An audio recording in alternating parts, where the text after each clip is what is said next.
A wannan bidiyon zan nuna mana yanda zaka sa bankin ka a cikin Ethereal. Da farko zaka zo nan gurin da aka sa profile a nan ƙasa kenan, inda aka ce profile. In ka shiga ciki zai buɗe ma kamar haka. To zaka zo nan gurin da aka ce payment, nan payment kenan. In ka taɓa kan payment ɗin, a nan gurin zaka zo ka sa account number ɗinka. Ni na riga da na sa nawa, a misali bara mu sa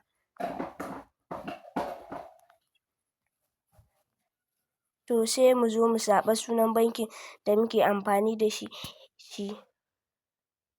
To yanzu za mu sa bankin da muke amfani da shi, UBA ne bankin. To da zarar ka sa banki ba sai ka je ka sa sunanka ba, take a nan zai rubuta ma sunan, za ka gani in daidai ne in ba daidai ba.